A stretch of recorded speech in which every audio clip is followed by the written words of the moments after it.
Hello, everyone. I am Sarah Franklin from Miami University's Alumni Association. Joining us for today's webinar and conversation is Zeb Baker, Director of the University Honors Program, which is soon to transition into the Honors College. By way of introduction, Zeb officially became Honors Director in January 2019, but he has been leading the Honors Program since he first arrived here at Miami in July 2013. He came to Miami from Georgia Southern University, where he was a member of the History Department faculty for 4 years. Building an honors college is not a new proposition for him, since he spent 3 years working as a consultant to the University of New Mexico as they launched their honors college. He holds a PhD in American Studies from Emory University and has published widely the history of the racial desegregation of college football. So welcome to you today, Zeb. Thank you for joining us. We have questions that are being collected.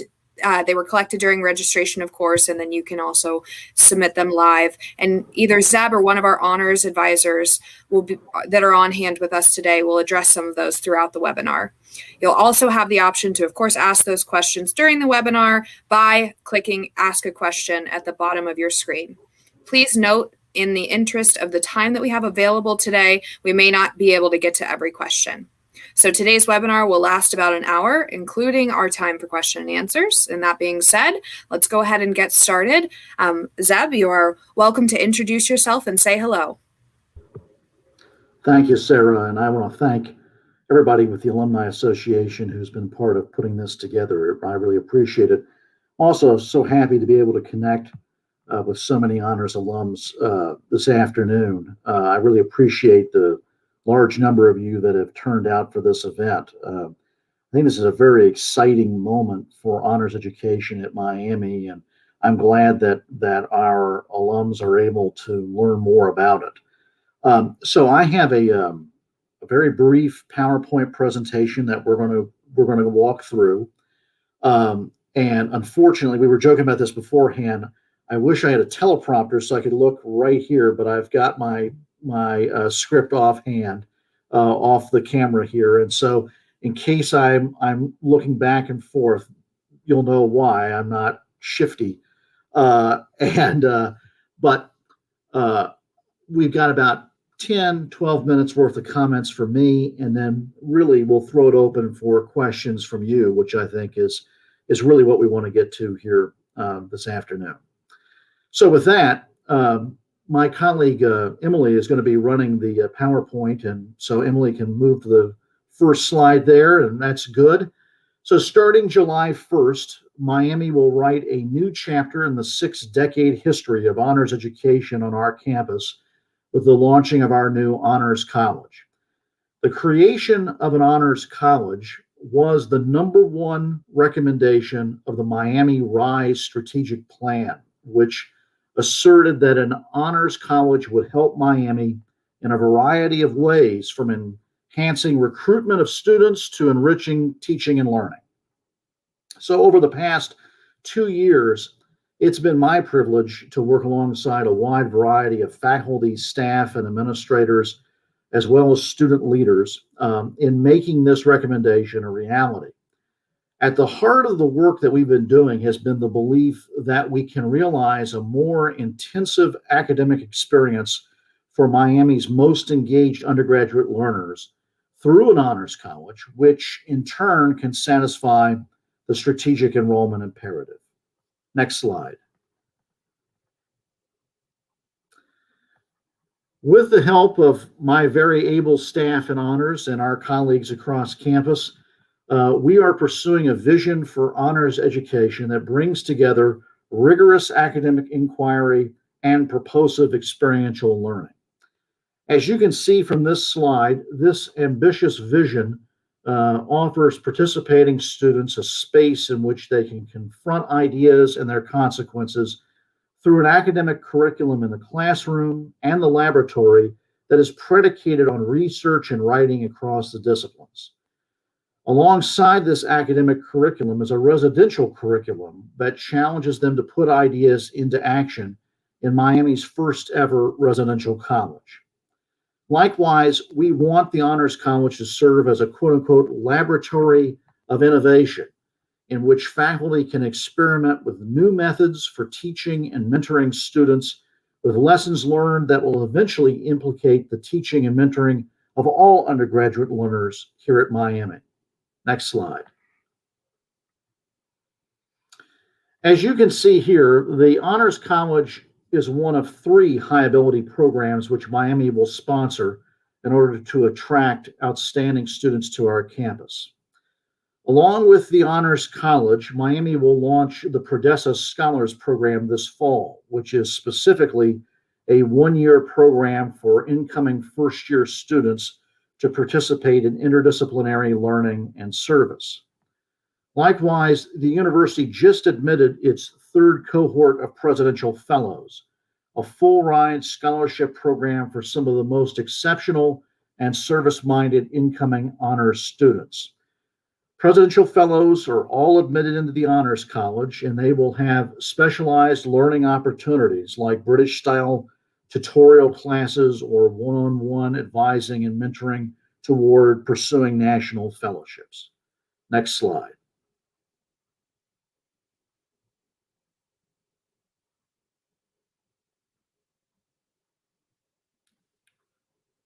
Next slide. There we go. There we go. We are already seeing that this vision for honors education at Miami is attracting strong interest from exceptional applicants from across the United States and around the world. Indeed, the Office of Admission received more than 4,500 applications for the Honors College in this year alone, with about 2,200 of those students being informed this spring that they had been admitted into the inaugural cohort of Honors College students. That inaugural cohort will be composed of 481 confirmed students who will join us this August. So it is what these students will do as they participate in the Honors College that I want to discuss for the remainder of this presentation. So the first question is, what will they do academically? Well, the students who enter the Honors College this autumn will be asked to complete 8 total honors experiences across 4 years. This will begin with honors versions of foundation courses in their first year, followed by a mix of honors courses and extracurricular intellectual leadership experiences in their second and third years. In their 4th year, all honors students will be required to complete a senior project directed by a faculty mentor, which may take the form of a traditional scholarly thesis or a creative project or a pre-professional experience. The focus of the Honors College curriculum will be on academic work rather than co-curricular experiences that currently typify the track for honors students through the University Honors Program. Indeed, we are currently working with our colleagues in the Office of Liberal Education to consider how we can align honors with the new proposed aspects of the Global Miami Plan, which is being revised again in advance of fall 2022. In these ways, the curriculum will be more course-based, it will be grounded in research and writing across the disciplines, and it will eventually offer faculty an opportunity to propose new courses and new opportunities and venues in which they can intensively mentor honors students. Secondly, where will these students live? That's right, next slide, there we go. All first and some second-year honors college students will live in the Honors Residential College, which will be located on Western Campus in Beechwoods, Hillcrest, and Stonebridge Halls. If any of you have been to campus recently, you know that those are those gray stone residence halls that are on Highway 73 as you come into campus. As I noted earlier, our vision for the residential college is based on the Ivy League model, where we create a community of learners, meaning students, staff, and faculty, who will pursue a distinctive residential curriculum built in collaboration with our partners in the Office of Residence Life.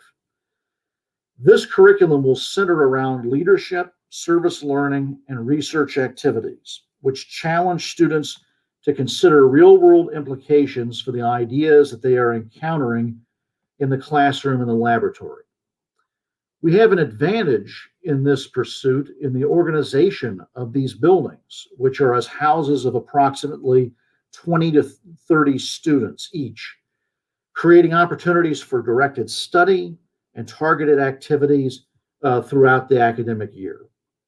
It is our hope that the residential college will provide the basis upon which our participating honors students can prepare for their futures as professionals and as citizens. Lastly, how will these students be supported?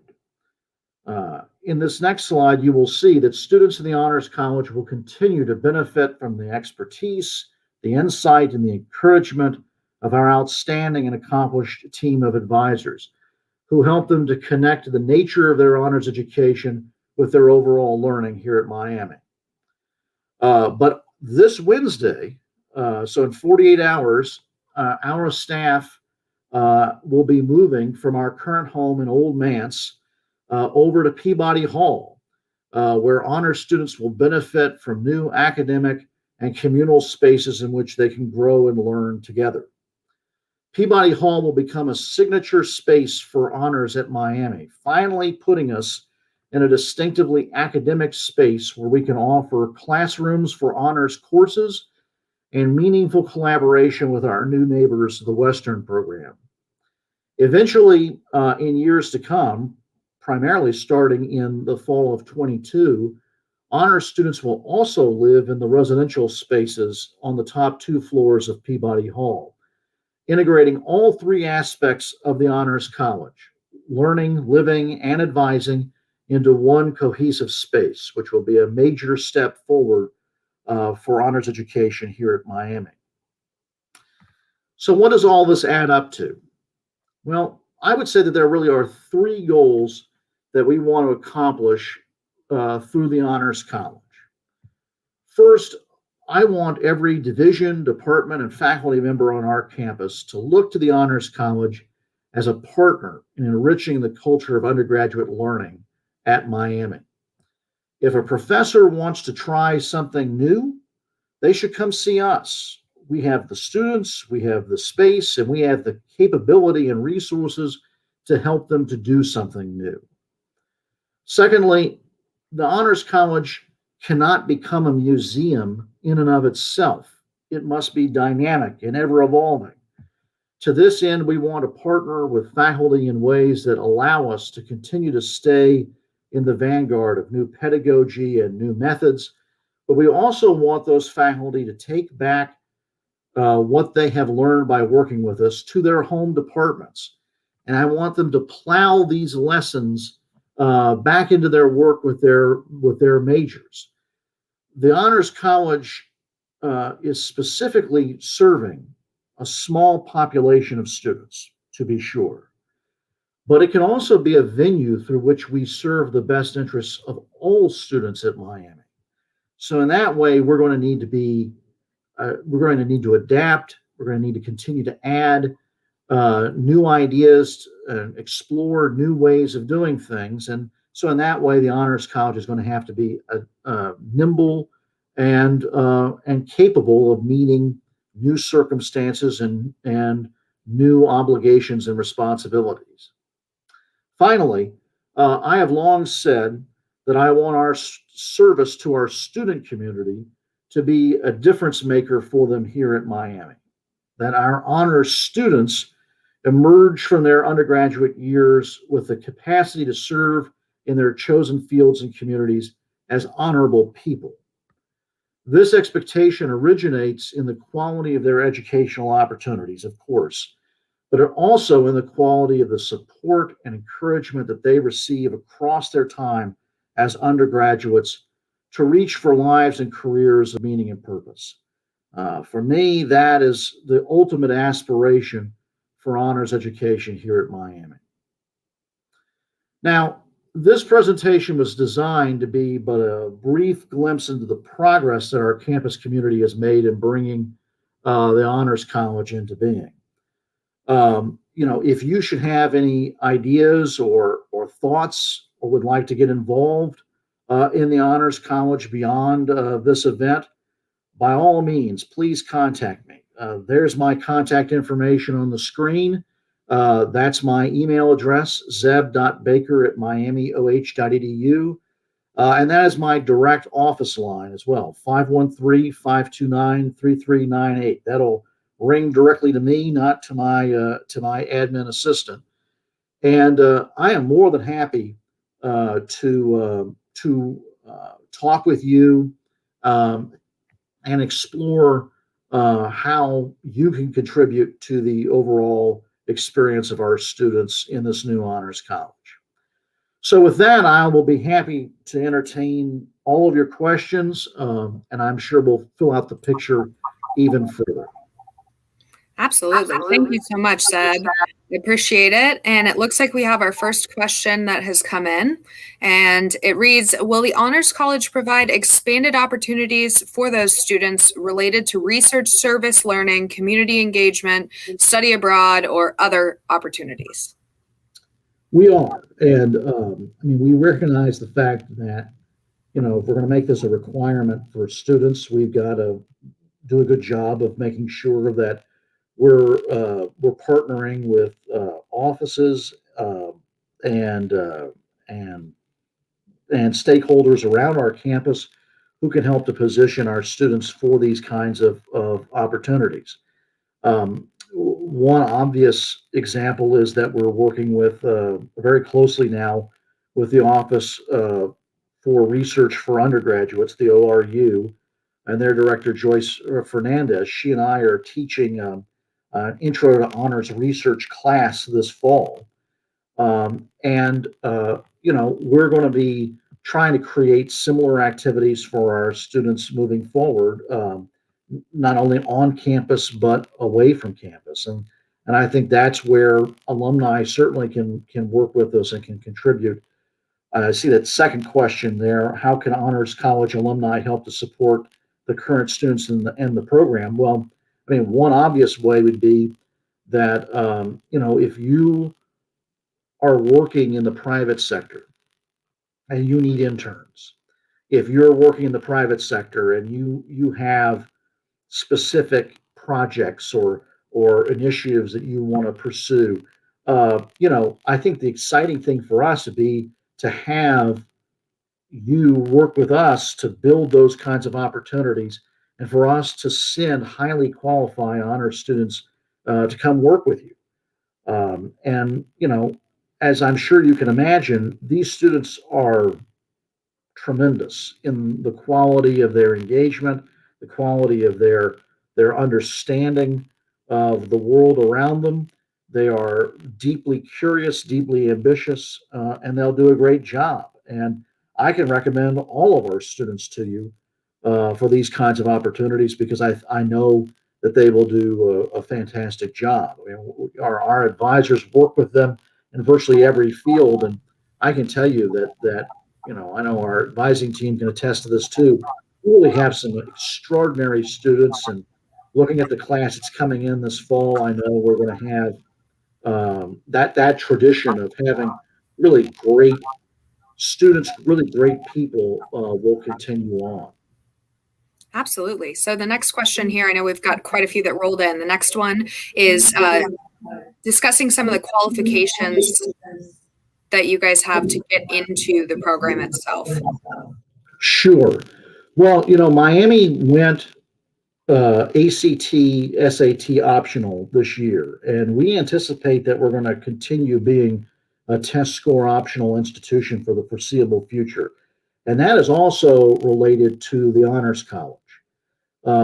Our friends over in the Office of Admission really handle all of those admissions decisions for us. We help them to think through a profile of who an honors student is, and then they go out and help us find those students.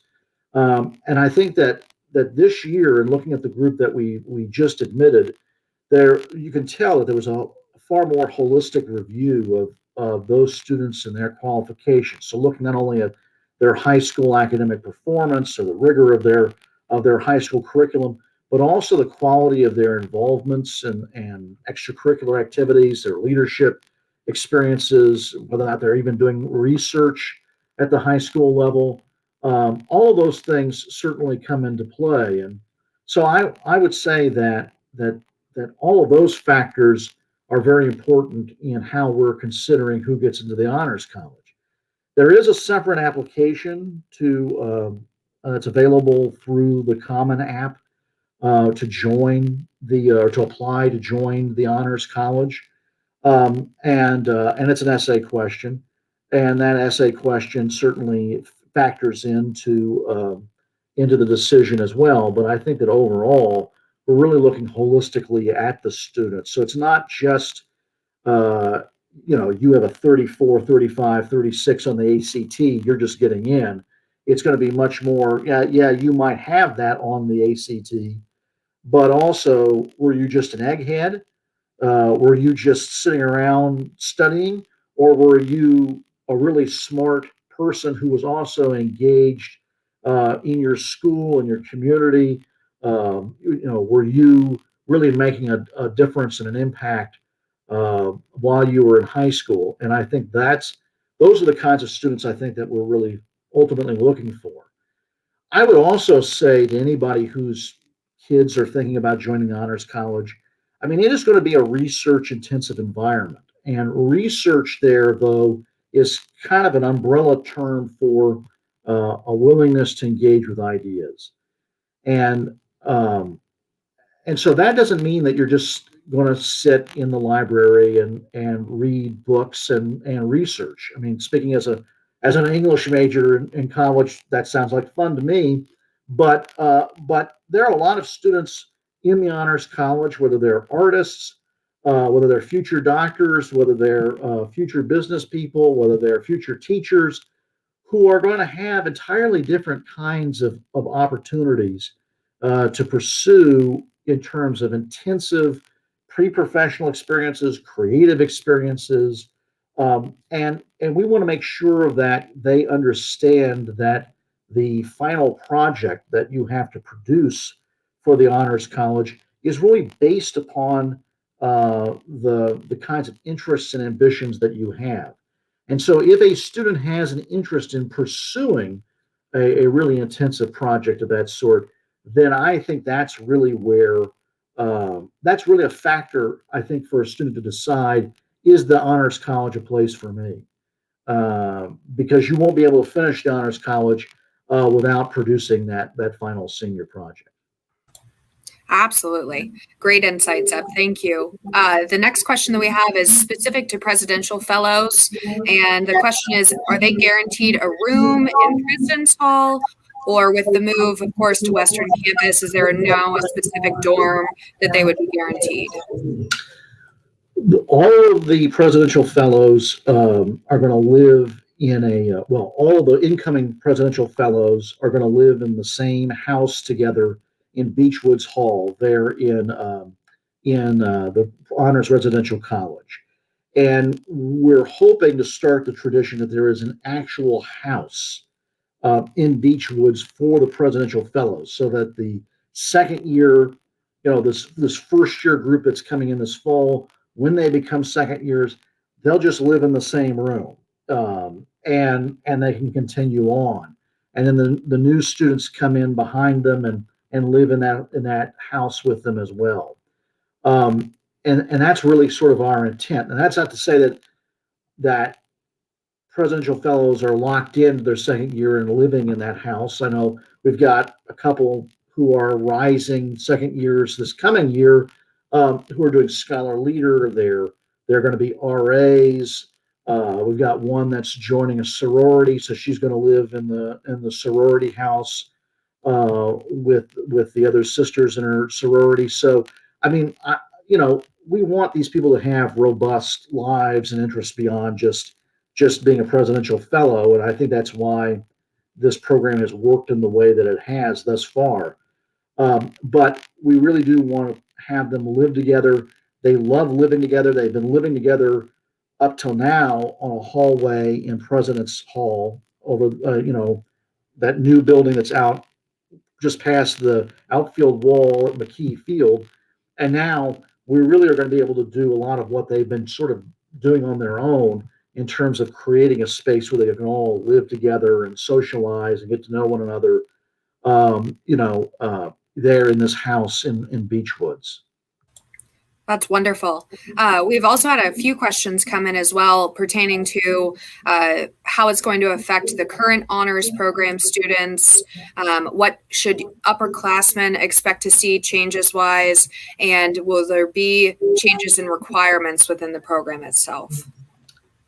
No changes in requirements at all for the students that were already in the honors program that are now being transitioned into the honors college. They'll continue to do exactly what they were promised that they would have to do when they were admitted as incoming first year students.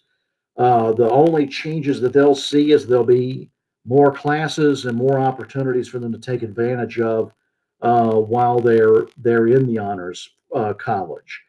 I think that a lot of these students are very excited about this. Some of them, some of them already thought the name of our enterprise was Honors College, so it's a shock to them that it wasn't already an honors college.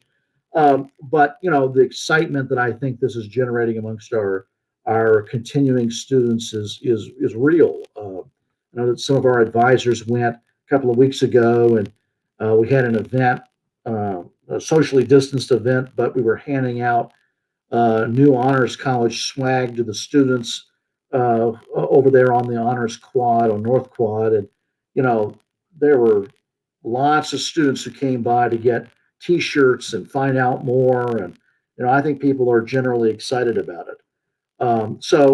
But they will not be forced now to do the honors college requirements. They'll still do what they have always been doing, and they just will now have the luxury of having the ability to say on their resumes that they've graduated from Miami and also finished the honors college. Understood. So the next question we have is pertaining to metrics. And are there certain metrics that are being established to gauge the effectiveness of the new honors college and to identify any potential enhancements to come after? Absolutely. I mean, I think that's something that's still a work in progress, to be honest with you, because we've been getting our faculty advisory group in place in advance of this new of this transition, and that group will really work with me in the fall of this coming academic year to design new learning outcomes for honors courses and new modes of assessment. I did not want us to create those until everything had been sort of locked in place in terms of our curriculum, but also I didn't want to do that without faculty oversight. We want to operate an environment or in an environment with a shared vision with faculty across our campus. This can't just be the Zeb show with me making decisions. We've got to get our faculty involved in helping us to do that. And we really have an outstanding group of faculty from every division that are going to join us to help us think through some of those assessment questions very early on. We've got an outstanding staff member in Erin Waller, who is one of our academic advisors, who's in charge of assessment, and she and I are working with the Office for Institutional Research right now to think through how we are going to assess the new honors college moving forward. And our hope is that within the first 2 years that we can have a team from the National Collegiate Honors Council come in and take a look at what we have proposed, as the features of the honors college, and also the ways in which honors education is sort of integrated into the whole here at Miami, and have those experts from honors colleges and programs around the country come in and say to us, this is where you need to think about further enhancements in this area. You're doing something right here. Help our continue to help our administration and faculty to think through what an honors college entails in terms of resourcing and support. So, I mean, I think that all of those things are on the table, and we recognize the fact that we cannot understand whether or not the honors college is being effective without measuring its effectiveness in terms of the ways in which our students are learning, in which faculty are teaching, in which we're making an impact on the undergraduate educational mission. And I think that we're really sort of conceiving of that as a 5-year project.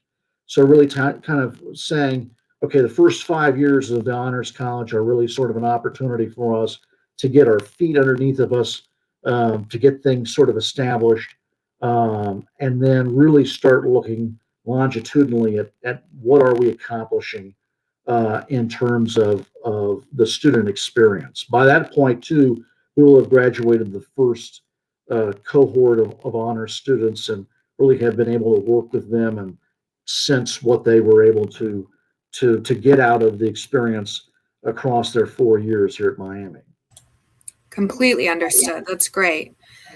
So the next question I have is, as a student who's coming into Miami University, what would you say the benefits are of being in the honors college when they join versus just being a normal full-time student? Well, I mean, all of us on this call know Miami's a great university. And whether you are in honors or not, you're going to have a great educational experience.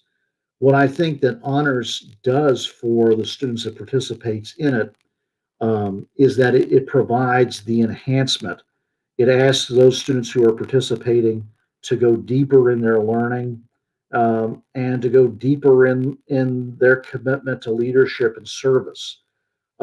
They have, these students have all been identified as amongst the very best undergraduate students on our campus. I mean, we've got about 10 to 12% of the undergraduate population participating in the honors college moving forward. And, you know, there are, that old saying, to whom much is given, much is expected.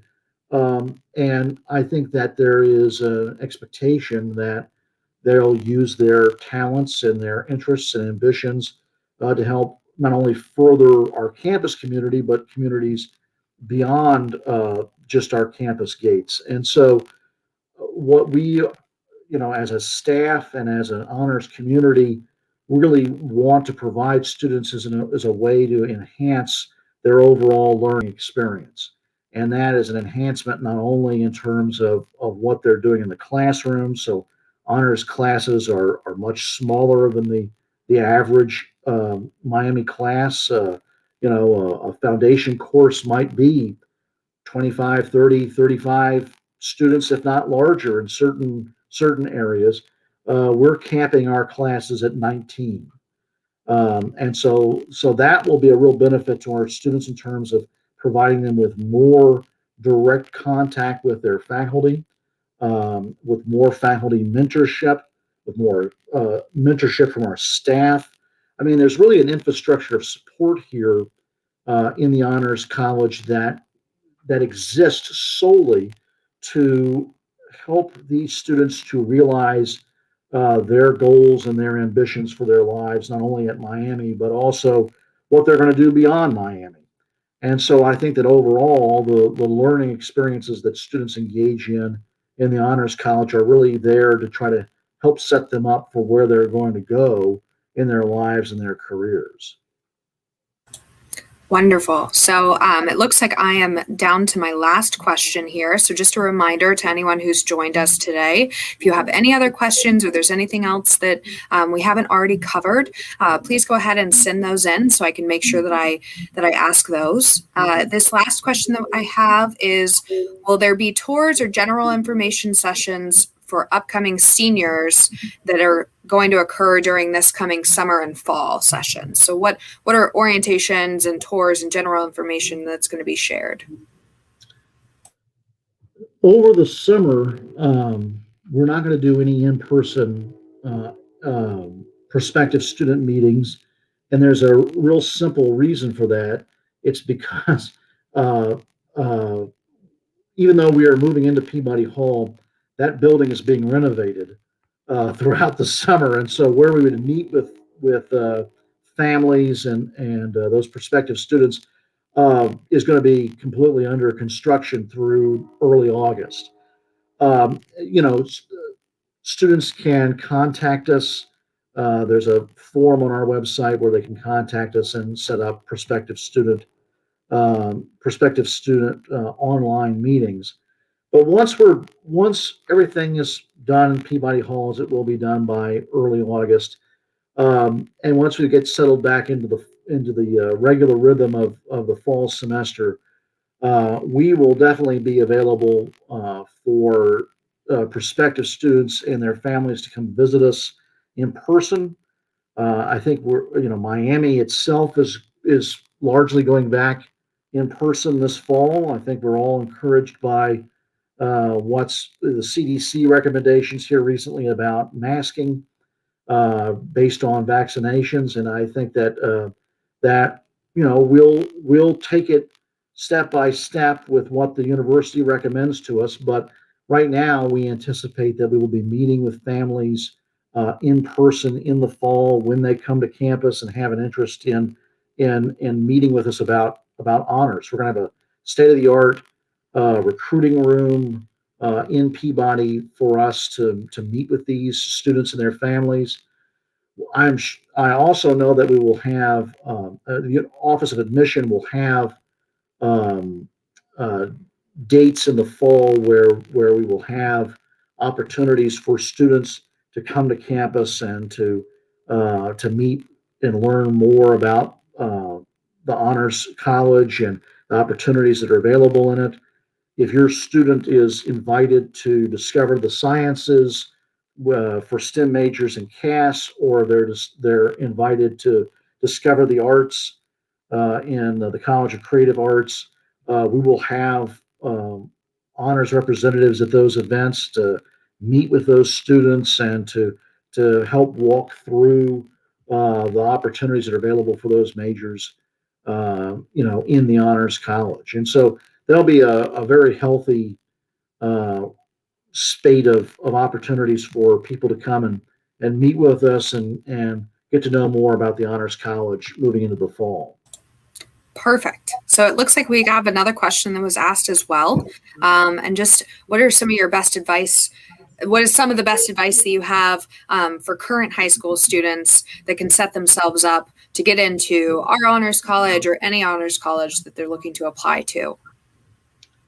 I think the most important thing in my mind is to be engaged, and engaged in the classroom, but also engaged away from the classroom. I mean, I don't know of any honors college or program in America that's just looking for smarty pants.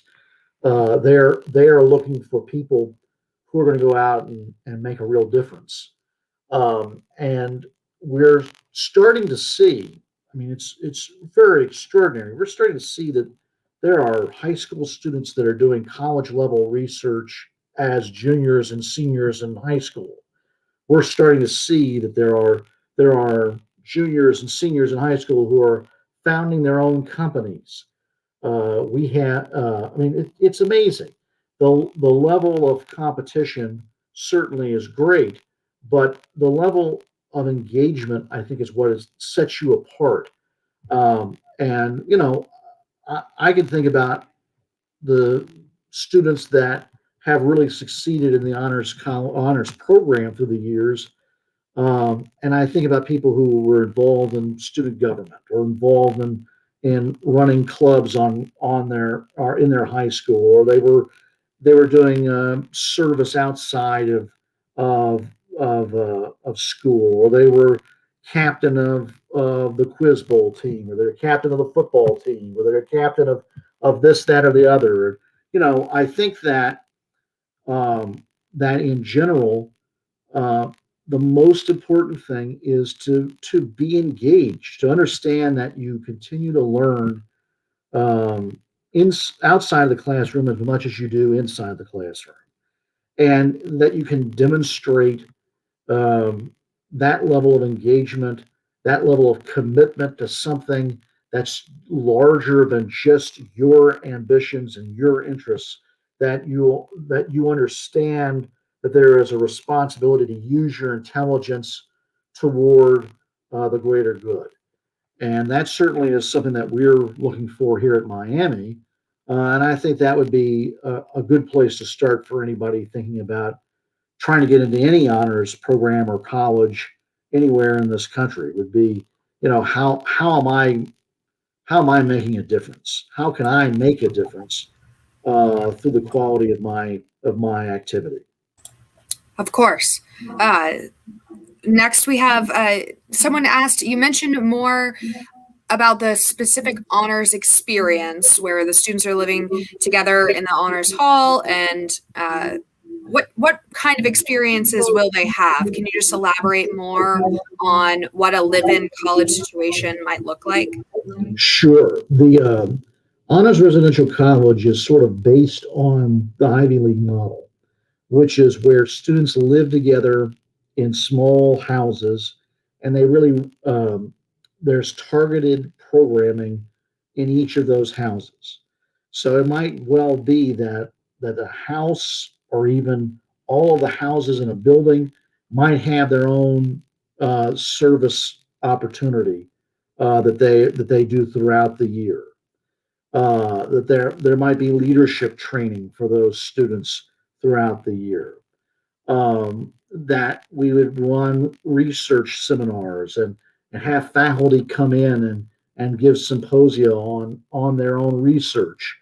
In fact, we've already seen that this past year in the Honors LLC. We had a group of students who got together and on their own came to me and said, in advance of the residential college coming online, we want to organize a series of faculty lectures for us, acknowledging that it's going to have to be online given COVID, but we want to bring these faculty to the honors communal or residential space and have them talk to us about their research and have it be much more of a dialogue.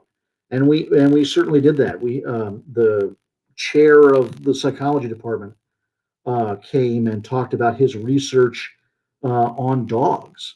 And in fact, Renata Crawford came with Ivy to that same call, and they went through some of the things they were doing in terms of his research with Ivy.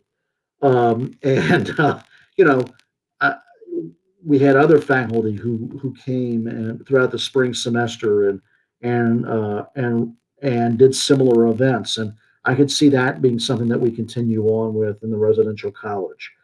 Overall, there's going to be a curriculum for a residential curriculum for the honors college, in which there will be, each RA in those houses will work with those honors students to think through, service, leadership, research, and how those things connect back to their identity and participation as honors students. We also are fortunate in the sense that we're going to have a faculty member who's living in the honors residential college, and this is something that we are starting this fall, sort of piloting, and that will be Sheila Croucher from Global Intercultural Studies, and she will be living, uh, in an apartment that we're currently renovating, and she will live there amongst the students, and that'll be an entirely different kind of experience for faculty student engagement at Miami, because that does not exist right now. The same is true that we will have what we're calling faculty fellows, who will come over and regularly participate in the honors residential college space, whether that's through just fun social activities or whether that's through learning opportunities. We really want that to be a space in which everybody who's part of the honors community feels they can come and participate and really help us to create that community of learners that we're really aiming for. Wonderful. Thank you. So it doesn't look like we've had any more roll in. So Zeb, I don't know if you have any closing remarks that you'd like to make before I close us out, or if there's anything else that you can think of. I know that we've covered a lot. So this is a great vast of information, especially a good resource that people can watch later. But like I said, if there's anything closing out that you'd like to say to prospective students or your current students or just about the college itself, you're welcome to. And if not, I'll go ahead and close us out. Well, I would say that we have been very fortunate through the years to have had a lot of really outstanding people come through the honors program. That's starting from the very beginning of the honors program back in 1960, and that's extended all the way up through the people that we just graduated this past weekend. And we're very fortunate the quality of the people that we've had in the honors college through the years. It's really a unique thing when the best students on your campus are also some of the best people on your campus. And our honors alumni have demonstrated that not only while they were at Miami, but also the quality of what they have done in their lives beyond Miami. And I just want to say a word of thanks to all the people who are on this call for the ways in which you have gone out and lived your lives and lived and followed your careers and your ambitions. And I think that you know the faculty that worked with you while you were here, I have no doubt would be very proud of the kinds of people that you have become. And we lost a great person this past year in Dick Nault, who ran the Honors College from the early 80s into the early 90s. And, Dick and I used to go to lunch about once a month when I first got this job.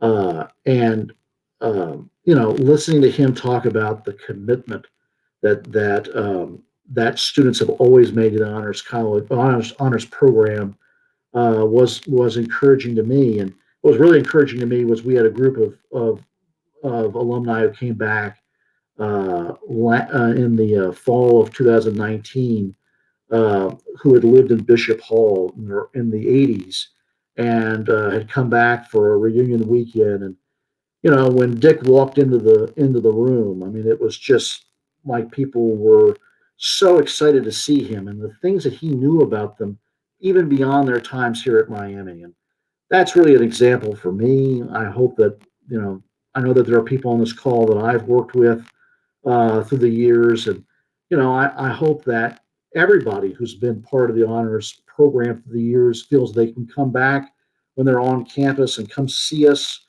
I am always happy to spend time, whether it's 5 minutes or an hour, talking to alumni about where they're at, and always are happy to welcome back the people who've helped us to make honors the valuable resource it has been for our students. So I thank you for what you have done in your lives beyond Miami, and I certainly hope that we're producing people here at Miami today that can measure up to the things that you all have accomplished as well. Of course, of course. So thank you all once again for joining us today. And of course, a huge thank you to Zeb Baker, who gave our conversation and a lot of insight about our newly appointed Honors College. And of course, our other Honors College representatives who helped us to pull this all together today for you all. So lastly, I just invite anybody who's on the call to check out our other Alumni Association produced webinars. They're free and open to all. And like you said, like I mentioned earlier, you can digest them later on, so you can watch them at your convenience. And they're all held on our webinar site, which is at alumlc.org/MiamiOH. So other than that, I hope you all have a great rest of your day. And as always, love and honor.